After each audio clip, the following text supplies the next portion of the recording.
네, 앞서 뉴스로 전해드렸습니다만 유승민 전 국민의힘 의원, 경기지사 출마 결심 굳혔고요. 조금 전 기자회견을 했습니다. 정계 은퇴도 고민했다고 했고요. 유 전 의원 어떻게 이번 지방선거에 출마 결정을 하게 된 걸까요? 직접 들어보겠습니다. 스튜디오에 나와 계십니다. 어서 오십시오. 예, 안녕하십니까. 안녕하십니까. 예. 고심 끝에 경기지사 출마를 선언하셨다. 예. 정계 은퇴까지도 고민했다라는 그렇습니다. 말씀하셨는데 결국 이제 출마를 결심하신 건데 예. 가장 큰 계기가 뭡니까? 제가 평생 정치를 해오면서 네. 제가 꿈꾸던 그런 정치를 제가 경기도에서 한번 좀 펼쳐볼 기회다. 그렇게 생각하게 됐고 네. 정치를 해온 사람으로서 그런 부분에 대한 늘 책임감은 갖고 있었습니다. 말씀하신 대로 지난 국민의힘 대선 후보 경선에서 패배하고 정말 정계 은퇴까지 네. 정치를 그만둘 생각을 굉장히 강하게 했었습니다. 그런데 이제 윤석열 당시 후보께서 한참 대선 운동을 하고 있는데 제가 뭐 정치 그만둔다는 이야기를 하는 게 굉장히 생뚱맞아서 대선 직후에 해야겠다고 기다렸는데 네. 대선 직후에 이제 이 결과가 아주 근소한 차이로 나오고 특히 경기도에서는 우리가 많이 졌습니다. 네. 경기도가 굉장히 어려운 그런 지역이라는 게 국민의힘 입장에서 네. 그런 게 이제 드러났고 그렇죠. 그래서 많은 분들이 정말 그동안 정치를 같이 해오고 많은 분들이 저에게 굉장히 강하게 권유를 해서 제가 한 지난 20일 동안 정말 뭐 깊은 고민을 했습니다. 네. 오늘 아침까지도 사실 고민을 했고요. 그 많은 분들 예. 가운데 이준석 대표도 있습니까? 아닙니다. 이준석 대표하고는 이 문제에 대해서 한마디도 서로 하지 않았는 게 제가 지난해 여름에 이준석 대표가 당대표가 되고 나서는 이 대표는 당대표의 길을 잘 가면 되는 거고 네. 저는 그때 대선 출마를 했었으니까 예, 예. 그 이후로는 이준석 그 대표랑 이런 뭐 연락은 전혀 안 하고 있습니다. 네, 그렇군요. 그럼 많은 분들이라고 했는데 어떤 분들이었습니까, 주로? 주로 저와 정치를 같이 해오고 특히 제가 정말 보수가 바뀌어야 된다. 이런 개혁 보수 정치를 하기 위해서 지난 뭐 10년 가까이 이런 가시밭길을 많이 걸어왔는데 네. 그 길을 같이 해봤던 동지들께서 저에게 지금 그냥 정치 그만두는 거 너무 아쉽다. 그러니까 이거를 무슨 뭐 자리를 탐해서 이런 게 아니라 정말 나라를 위해서 일할 기회라고 생각하고 네. 그런 의무라고 생각하고 해보라고 그렇게 권유하셨습니다. 알겠습니다. 본격적으로 지역 얘기 좀 해보겠습니다. 네. 이제 출마 결심하셨으니까요. 네. 경기도 1,350만 명. 그렇습니다. 지금 경기도의 가장 큰 현안은 뭐라고 보세요? 저는 당장 시급한 현안은 주택하고 교통 문제라고 생각합니다. 예, 예. 왜냐하면 경기도 인구가 유일하게 전국에서 늘어나고 있는데 그 늘어난 인구가 지방에서는 일자리 때문에 경기도로 오고 네. 서울에서는 집값 비싸가지고 부동산 문제 때문에 어떻게 보면 이렇게 경기도로 이렇게 이사 올 수밖에 없는 그런 젊은이들 네. 30대, 40대가 경기도에 굉장히 많이 살고 계십니다. 그분들이 제일 원하는 게 이 주택 문제, 내 집 마련 문제 이거 해결 좀 해달라라는 거 하고 예. 또 서울로 출퇴근해야 되는데 도대체 GTX고 전철이고 좀 똑바로 좀 제대로 나와서 경기도에 비록 살지만 직장이 서울에 있으면 출퇴근 좀 편하게 하도록 해달라 네. 이거거든요. 그렇군요. 그래서 저는 그 주택과 교통 문제가 가장 시급하게 해결해야 될 문제고 네. 물론 일자리, 복지 또 우리 출산율하고 관계가 되는 보육 문제 이런 문제도 제가 이 5개 개혁 안에 제가 포함을 시켰습니다. 그렇군요. 예. 알겠습니다. 그런데 앞서 이제 경기도 이야기 해주셨는데 예. 이번 대선에서 윤석열 당선인보다 이재명 후보가 한 5%포인트 정도 더 예, 얻었더라고요. 5.3%. 예. 예. 상당히 어려운 선거가 될 것 같은데 어떻게 예. 극복하실 생각이에요? 윤석열 당선인께서 네. 전체적으로 24만 표 이겼는데 경기도에서 47만 표 졌습니다. 47만 표죠. 예. 예. 그러니까 이게 그 이긴 만큼의 2배를 경기도에서 진 거죠. 네. 그래서 저는 경기도가 물론 지난 2022년의 총선이나 2018년의 지방선거에 비하면 그래도 국민의힘이 많이 올라오긴 했지만 네네. 여전히 이번 대선에서 우리 뭐 호남을 제외하고는 아마 국민의힘 입장에서는 보수 정당한테는 가장 어려운 지역이다. 그렇군요. 예, 그래서 제가 정치하면서 늘 보수 정당이고 진보 정당이고 국민의 마음을 얻으려면 제가 중수층이 중요하다는 이야기를. 중수층, 중도층, 예. 수도권, 예. 청년층 이분들의 마음을 얻지 못하면 그거는 정당이 선거에서 이길 수가 없다라는 주장을 제가 계속 해왔는데 네. 이번에 경기도지사에 도전을 하면서 제가 정말 그 중도층, 수도권, 청년층 그분들 표를 꼭 얻어서 예, 경기도지사 선거에 승리하고 싶습니다. 예. 그런데요, 유승민 전 의원 사실 경기도에 연고가 없지 않습니까? 없습니다. 네. 예. 연고가 없는 곳에 도전한다는 것에 대해서 비판적인 시각도 많아요. 잘 알고 예. 있습니다. 예. 그 이야기도 많이 들었고 그것도 제가 고민을 해왔던 그런 포인트 중에 하나였죠. 네. 대구수 태어나고 대구수 정치를 계속했고요. 예. 그런데 제가 국회의원을 4선을 하면서 국회의원은 지역 발전을 위해서도 노력해야 되지만 네. 결국은 이 나라가 어디로 가야 되느냐라는 그런 중앙 정치를 하는 자리입니다. 또 경기도가 인구도 뭐 엄청 많고 산업, 네. 경제, 안보의 중심이고요.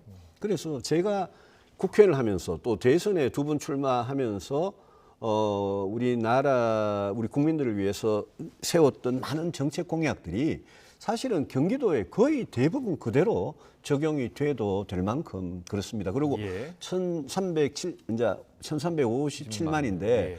외국인들이 또 엄청나게 많이 삽니다. 그렇군요. 그래 예. 합치면 1,400만 가까이 되거든요. 그 1,400만 되시는 분들 중에 경기도 토박이가 사실 몇 분 계시겠습니까? 네. 다 영남에서 호남에서 충청에서 강원에서 일자리 때문에 올라오신 분들이 많이 사는 곳이 경기도 아니겠습니까? 예, 예. 그래서 저는 경기도는 그런 지역 연고를 따지는 거는 그거는 경기도민들의 어떤 마음하고는 좀 맞지 않다. 네. 그래서 그 비판은 제가 뭐 그대로 인정하지만 네. 그게 이번 선거에서 그게 지역 연고가 과연 변수가 될 수 있을까 회의적이죠. 알겠습니다. 지금 민주당에서는 이제 후보군들이 계속 출사표 던지고 있고요. 예. 사실 김동연 예. 대표도 오늘 오전에 출사표를 던졌고 어제 사실 여자리에 출연을 했거든요. 예. 야, 그렇습니까? 예, 그렇습니다. 가장 강력한 예. 민주당 후보는 예. 누구라고 생각하세요? 여론조사 나오는 걸 봐서는 김동연 후보님이나 염태영 예. 전 수원시장님이나 또 안민석 의원님 그런 분들이 또 제가 뭐 개인적으로 네. 사는 조정식 의원님 그런 네 분이 제일 강한 것 같더라고요. 네. 근데 뭐 누가 이제 민주당 후보가 되든 그거는 민주당이 정할 문제고 저는 일단 국민의힘 경선에서 승리를 해서 국민의힘 후보가 되는 게 제 1차적인 목표니까 네. 그분들 누가 되더라도 저는 제가 경기도의 미래, 비전, 정책 이런 걸로 승부를 하면 아주 정말 치열하고 오랜만에 좋은 승부가 될 거라고 저는 봅니다. 그렇군요. 예. 김동연 전 부총리가 오늘 바로 기자들이 예. 유승민 아, 전 예. 의원 출마한다고 하니까 그분이 이제 경제 운영한 경험이 없다 이런 비판을 좀 예. 했습니다. 예. 지적을 했어요. 예. 이런 지적에 대해서는 어떻게 보세요? 제가 19살 때 경제학과에 입학을 해서 네. 뭐 평생 이제 경제에 대해서 공부하고 고민을 해왔고 대안을 늘 제시해왔고 또 저는 국회에 있으면서 16년 중에 한 8년 정도는 국가안보, 국방위에서 국방위원장까지 지내면서 제가 경제와 안보가 나라를 움직이는 두 기둥 아니겠습니까? 네. 거기에 대해서 뭐 저는 누구보다도 열심히 고민하고 해법을 갖고 있다고 생각하고요. 네. 김동연 전 부총리 그분 참 개인적으로는 잘 알고 훌륭한 분인데 예. 그분이 문재인 정부의 초대 경제부총리를 맞습니다. 하셨거든요. 예. 그래서 문재인 정부가 지금 국민들의 신뢰를 잃어버린 게 결국은 경제 문제, 부동산 문제, 일자리 문제 이런 것 때문이거든요. 네. 그래서 뭐 경제 정책 중에 예컨대 소득주도 성장을 뭐 최저임금을 급하게 올리면서 소득주도 성장을 하는 이런 문제, 부동산 정책이 완전히 5년 동안 실패한 문제, 그런 문제에 대해서는 김동연 부총리께서 좀 스스로 조금 이렇게 반성할 필요가 있다. 그 책임이 있다. 이런 네. 생각이 들고 경기도지사는 말 잘 듣는 공무원을 뽑는 자리는 절대 아닙니다.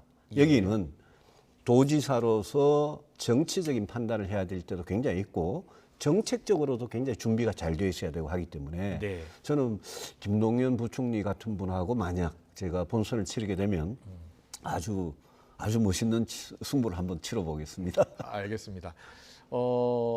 앞서 정계 은퇴도 고민하셨다고 그렇습니다. 했고요. 예. 그런데 이런 비판도 또 받을 수 있을 것 같아요. 대권 도전을 계속 하셨고 2번 했습니다. 예. 이번에 경기도지사 선거에서 된다고 하더라도 다시 또 대권 도전하는 것 아니냐. 그 문제에 대해서는 제 생각이 분명합니다. 네. 왜냐하면 제가 경기도지사에 출마하기로 마음먹은 이상 저를 선택을 해주시면 그러면 제가 4년 동안 정말 아무 다른 거 생각 안 하고 네. 오로지 경기도민의 행복, 경기도의 발전을 위해서만 저는 열심히 일해야 됩니다. 제가 5년 뒤에 대선 이야기를 지금은 도저히 할 수가 없는 게 네. 제가 경기도지사가 되고 4년 동안 저에 대한 평가가 4년 후면 나지 않겠습니까? 예. 그 평가가 저 사람 경기도지사 진짜 직무를 진짜 잘 했다. 그러면 저한테 가능성이 열리는 거고 네. 그게 아니고 반대에 거꾸로 아주 나쁜 평가를 받으면 그건 뭐 대선 이야기 해볼 필요도 없는 거죠. 네. 저는 그렇게 생각합니다. 알겠습니다. 우선 이제 당내 경선 통과해야 되는데 지금 출마 선언하신 분들도 쟁쟁하잖아요. 쟁쟁하시죠. 지금 뭐 심재철 의원님의 예. 김영환 전 의원도 있고 어떻게 다 경쟁하시고 어떻게 훌륭하신 자신 있습니까? 어떻습니까? 다 훌륭하신 분들이고 저는 우리 국민의힘이 이번 경기도지사 후보를 선정하는 과정 자체가 경기도민들 국민들께서 딱 지켜보고 계시기 때문에 저는 정말 공정한 룰로 뭐 될 수 있으면 많은 분들이 나오셔가지고 치열한 경선을 거치는 게 맞다고 생각하고 네. 저는 뭐 어떤 경우든 당이 정하는 룰 그대로 저는 뭐 한마디도 보태지 않고 그대로 따를 생각입니다. 네. 그분들 다 경쟁력이 있으시고 특히 아까 지적하신 경기도 연고는 네. 저보다가 훨씬 많은 분들이거든요. 그러니까요. 그래서 경기도에서 제가 의회 그런 의원 공격을 하시고, 이미 예. 많이 받고 있거든요. 네. 근데 결국은 이 정치라는 거는 정치를 하는 사람은 자기가 최선을 다 하는 거고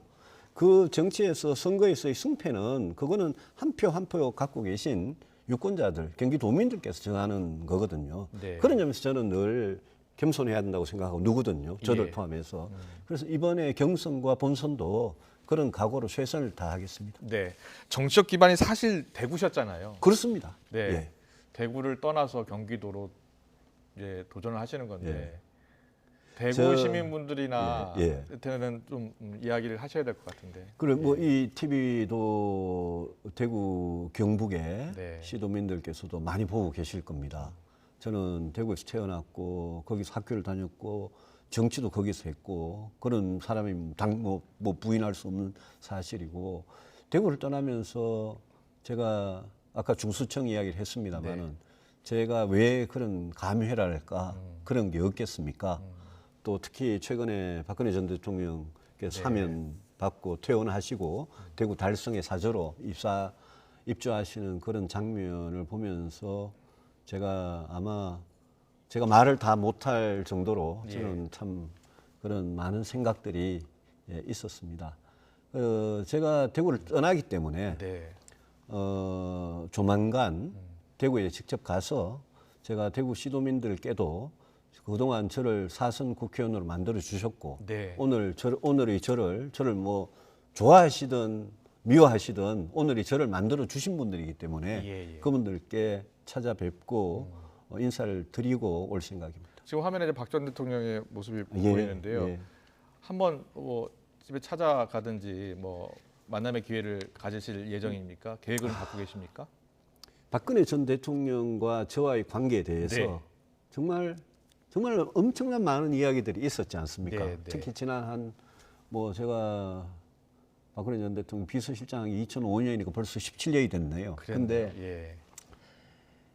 제가 국민들께 다 이야기할 수 없는 그런 부분들이 많고 예. 제가 우리 박근혜 전 대통령을 다시 뵙는다면 저는 정말 이 선거나 정치적으로 뭐 쇼를 할 생각은 좀 추호도 없습니다. 네. 제가 조용히 만나 뵙고 그동안의 여러 일들에 대해서 흉금을 터놓고 그런 인간적인 대화를 할 기회가 언젠간 오지 않겠냐. 네. 예, 그렇게 생각하고 제가 뭐 무슨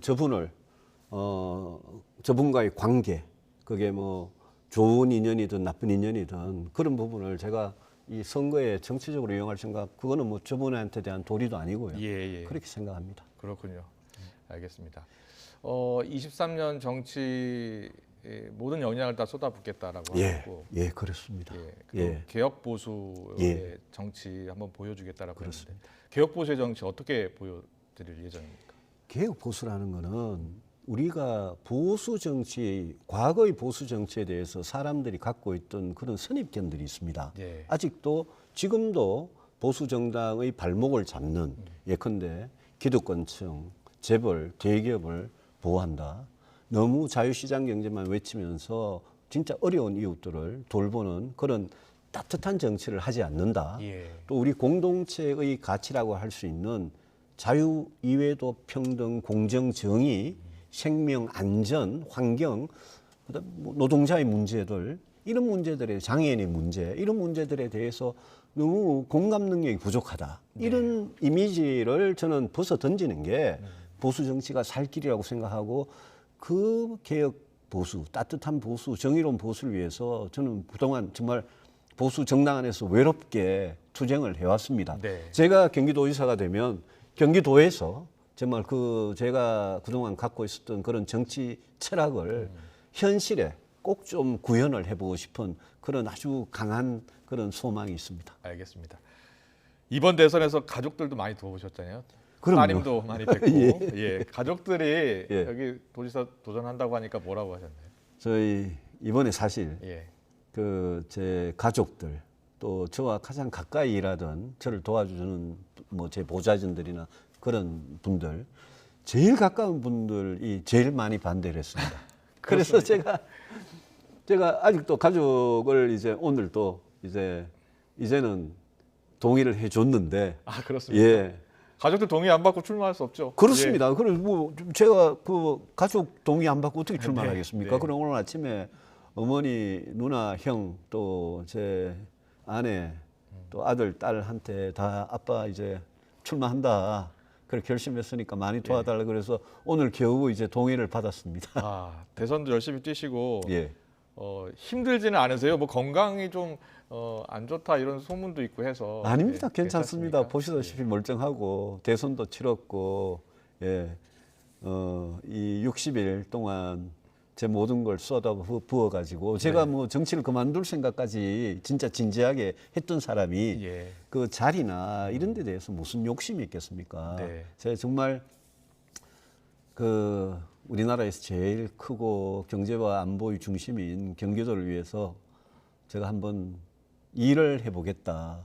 경기도민들께서 그래 저 친구한테 한번 도지사를 맡겨보면 이 경기도를 더 바르고 깨끗하게 더 정말 행복한 공동체로 만들어 줄 것 같다. 그런 믿음을 저에 대해서 기대를 가지실 수 있도록 최선을 다해 보겠습니다. 알겠습니다. 오늘 유승민 전 의원 말씀 여기까지 듣겠습니다. 경기도지사 출사표 조금 전에 던졌습니다. 유승민 전 의원과 함께 출마 의견 자세히 들어봤습니다. 고맙습니다. 고맙습니다. 예.